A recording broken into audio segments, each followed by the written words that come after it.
तो हेलो, एक बार फिर स्वागत है आपका यूनिक आईएएस अकेडमी बाय गुलफाम अली गाजी में। तो पॉलिटी की क्लास चल रही है, पॉलिटी क्लास 15, और इसका तीसरा पार्ट हम लोग डिस्कस करेंगे। तो जैसे कि इसमें मैं किन चीज़ों पर जोर दूंगा, आप लोग जानते हैं भारत में पहला अंग्रेज़ गवर्नर, बॉम्बे का पहला अंग्रेज़ गवर्नर, या कलकत्ता का पहला अंग्रेज़ गवर्नर, फोर्ट विलियम का पहला अंग्रेज़ गवर्नर, भारत में पहला गवर्नर जनरल, भारत में पहला गवर्नर जनरल और भारत का गवर्नर जनरल, इसमें क्या अंतर है?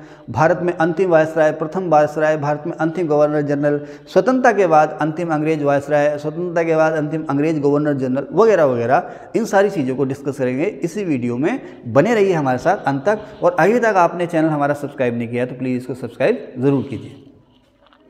तो भारत में जो पहला अंग्रेज़ गवर्नर था, ये ईस्ट इंडिया कंपनी का जो गवर्नर था वो था चार्ल्स आयर।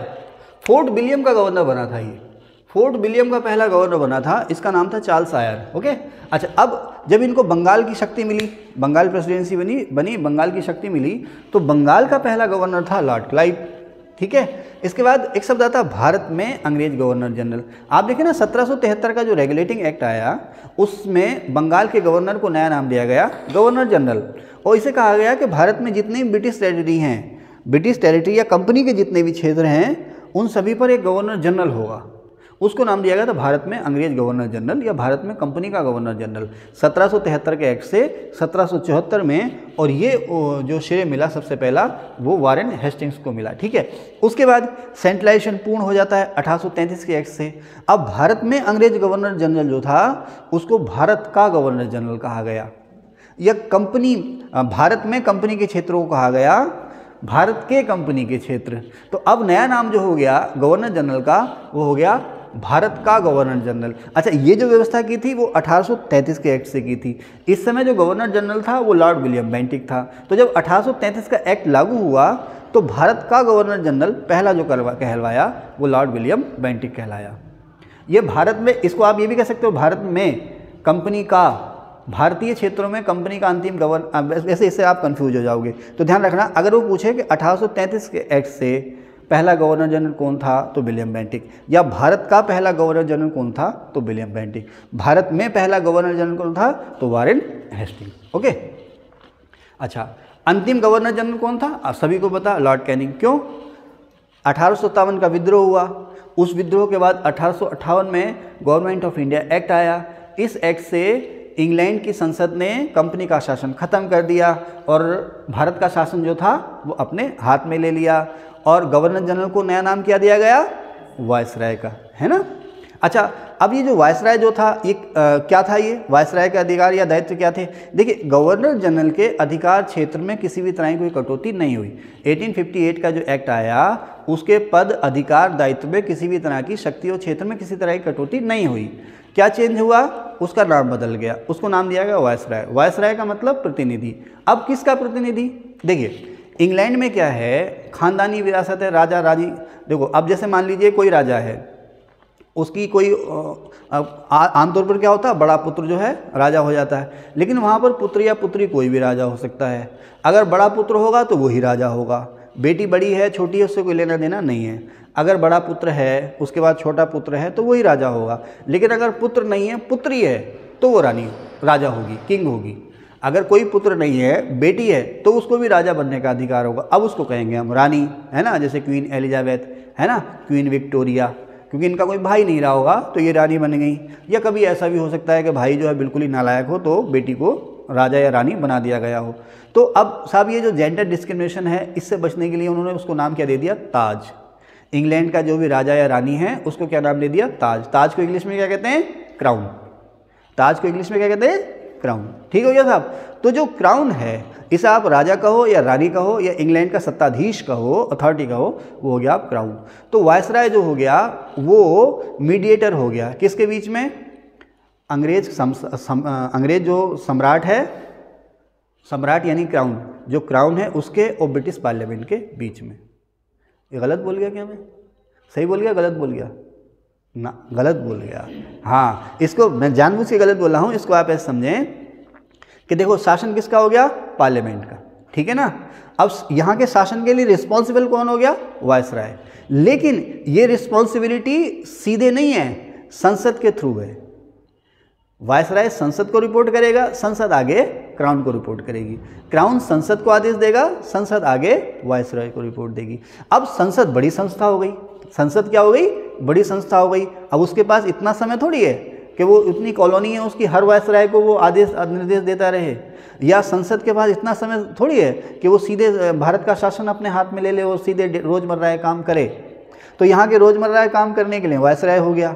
अब रोज़मर्रा के कामों के लिए संसद उसको आदेश देती रहेगी, रोज़मर्रा के कामों के लिए संसद उससे रिपोर्ट लेती रहेगी। क्या करें साहब, तो इसके लिए फिर एक बीच की संस्था और बनी जिसका नाम था भारत परिषद, है ना। अब इस पर बात करेंगे। तो भारत परिषद 1858 के एक्ट से भारत परिषद या इंडिया काउंसिल बनी। इसमें टोटल कितने मेंबर थे, टोटल 15 या 1 + 15, टोटल इसमें 16 मेंबर थे।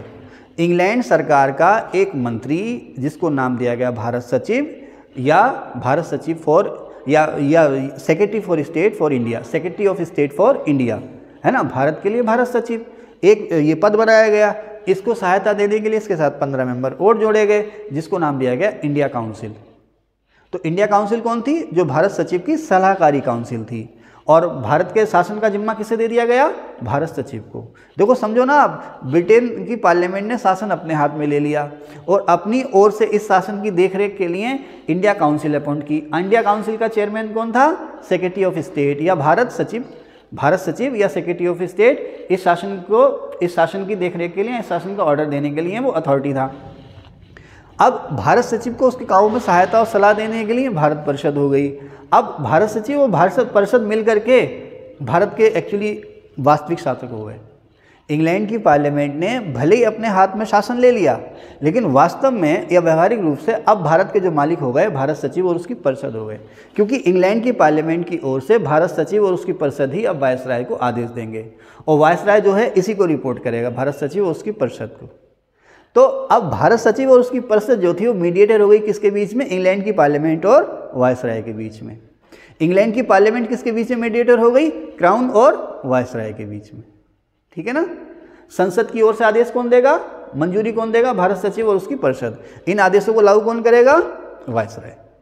अब वायसराय को हिंदी में क्या कहेंगे, प्रतिनिधि। किसका प्रतिनिधि, किसका प्रतिनिधि, क्राउन का, है ना, क्राउन का या ताज का या सम्राट का। बड़ी घुली मिली चीज़ें हैं ये, फिर से मैं बताता हूँ, फिर से ध्यान से सुने आप। 1858 का एक्ट आया, उससे कंपनी का शासन खत्म हो गया। इंग्लैंड की पार्लियामेंट ने उस शासन अपने हाथ में ले लिया और भारत का विलय हो गया, किसमें, इंग्लैंड में। घोषित कर दिया गया कि भारत की प्रजा जो है वो ब्रिटिश प्रजा होगी। तभी तो हम लोगों का ब्रिटेन आना जाना आसान हो गया ना। तभी तो पुराने जितने पढ़े लिखे हैं कि भाई कहाँ से वकालत की, लंदन से, कहाँ से डॉक्टरी की, लंदन से। क्यों, मुश्किल ही खत्म हो गई ना, क्योंकि भारतीय प्रजा जो हो गई वो ब्रिटिश प्रजा हो गई, ठीक है साहब। तो संसद ने शासन अपने हाथ में ले लिया। अब गवर्नर जनरल को नाम दिया गया वायसराय, वायसराय नाम दिया गया। वायसराय मतलब प्रतिनिधि, किसका प्रतिनिधि, सम्राट का प्रतिनिधि, क्योंकि अल्टीमेट पावर तो सम्राट ही है ना, वहाँ पर क्राउन ही है ना।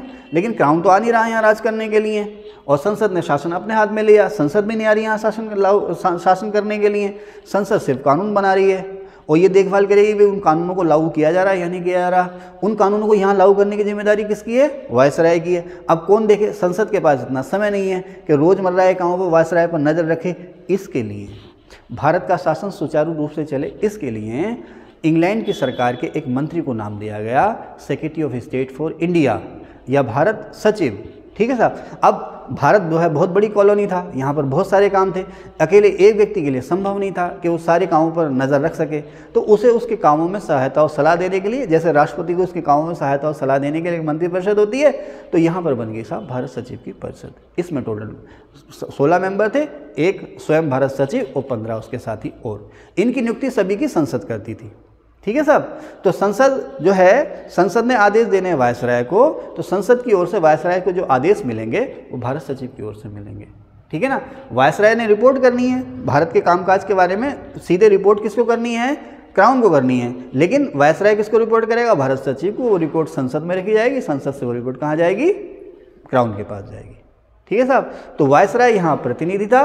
आप उसको संसद का प्रतिनिधि कहो तो वो गलत है, वायसराय यहाँ प्रतिनिधि था क्राउन का। ध्यान रखना, संसद का प्रतिनिधि नहीं, वायसराय यहाँ प्रतिनिधि था क्राउन का, ठीक है ना। और संसद किसे आदेश दे रही है, संसद सीधे वायसराय को आदेश नहीं दे रही है। अव्वल तो संसद आदेश देती नहीं है, संसद कानून बनाती है, वो कानून लागू कर दिए, वो कानून जो है भारत सचिव के थ्रू जाएंगे किसके पास, वायसराय के पास। वायसराय अपनी रिपोर्ट देगा भारत सचिव को, भारत सचिव वो रिपोर्ट रखाएगा कहाँ पर, संसद में। देखो होता है ना, जैसे हमारे यहाँ वित्त आयोग होता है, तो वित्त आयोग अपनी सीधी रिपोर्ट संसद को थोड़ी देता है। वित्त आयोग, चुनाव आयोग, संघ लोक सेवा आयोग, ये सीधी रिपोर्ट अपनी संसद को थोड़ी देंगे, ये रिपोर्ट देते हैं अपनी प्रेसिडेंट को। प्रेसिडेंट इस रिपोर्ट को रखवाता पार्लियामेंट में। समझ रहे मेरी बात, क्लियर हो गए हैं। तो 1858 के एक्ट से क्या चेंज हुआ, गवर्नर जनरल बन गया वायसराय, ठीक है, कंपनी का शासन खत्म हो गया। जो बोर्ड ऑफ डायरेक्टर और बोर्ड ऑफ कंट्रोल का जो दोहरा शासन था वो खत्म हो गया। बोर्ड ऑफ डायरेक्टर और बोर्ड ऑफ कंट्रोल दोनों की शक्तियां किसको दे दी गई, भारत सचिव और उसकी परिषद को। तो एक तरह से भारत में जो सत्ताधीश हो गया भारत सचिव और उसकी परिषद हो गया। भारत का विलय हो गया इंग्लैंड में, भारत की प्रजा घोषित की गई इंग्लैंड की प्रजा, ठीक हो गया ना, ओके। और भारत का शासन अब औपचारिक रूप से किसके हाथ में आ गया, संसद या क्राउन के हाथ में, ठीक है। अल्टीमेटली ऊपर तो क्राउन ही बैठा ठहरा, है ना। अब यहीं पर एक बात मैं आपको बता रहा था कि 1833 के एक्ट से भारत में भेदभाव का खात्मा हुआ। ये कहा गया कि भाई सरकारी नौकरियों में धर्म, लिंग, जाति, वंश, स्थान आदि रंग, धर्म, लिंग, जाति, स्थान, रंग आदि के आधार पर कोई भेदभाव नहीं किया जाएगा। भारत में सरकारी नौकरियां सभी के लिए खुली हैं। 1853 के एक्ट में क्या आया, 1853 के एक्ट में ये आया कि भारत में जो उच्च नौकरियां हैं, जो हायर सर्विसेज हैं, उनमें जो भर्ती होगी वो जो है कि योग्यता के आधार पर होगी। ध्यान रखना, भेदभाव का अंत कब हुआ, 1833 के एक्ट से। कौन सा भेदभाव, रंग, धर्म, नस्ल और जाति, ये जो भेदभाव है इसके आधार पर भारत में सरकारी नौकरियों में कोई भेदभाव नहीं होगा। फिर बात यह है कि भाई योग्यता के आधार पर लिया जाएगा। अब योग्यता का पैमाना क्या होगा, योग्यता का पैमाना होगा लिखित परीक्षा।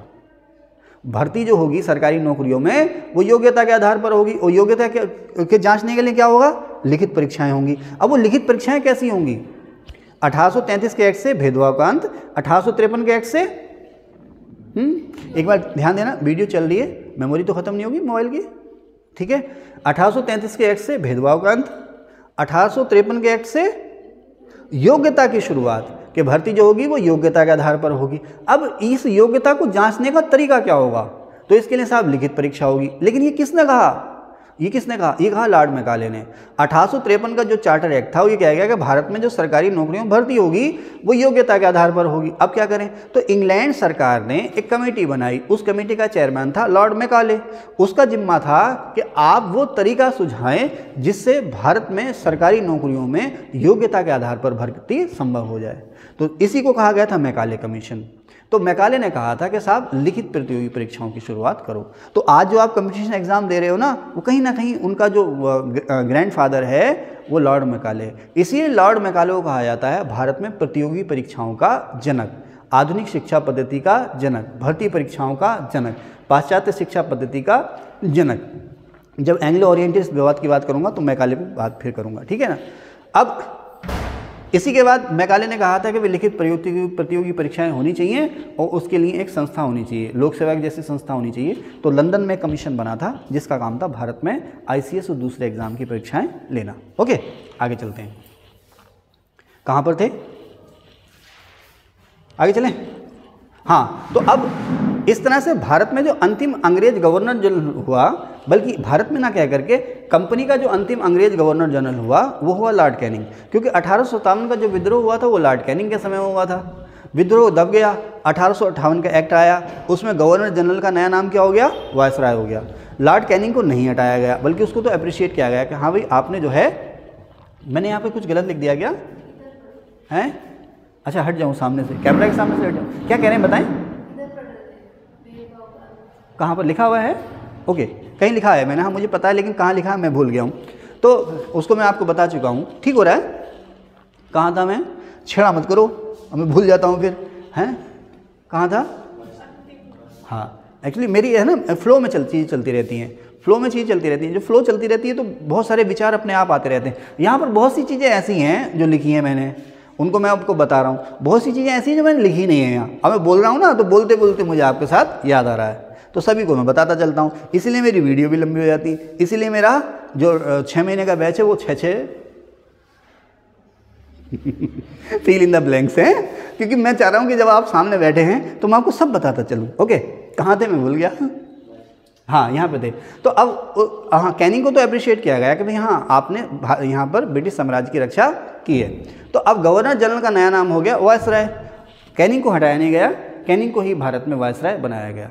तो कंपनी का अंतिम अंग्रेज गवर्नर जनरल या कंपनी का अंतिम गवर्नर, सॉरी इसको ये कहना चाहिए, कंपनी का, ईस्ट इंडिया कंपनी का अंतिम गवर्नर जनरल जो रहा भारत में वो लॉर्ड कैनिंग रहा।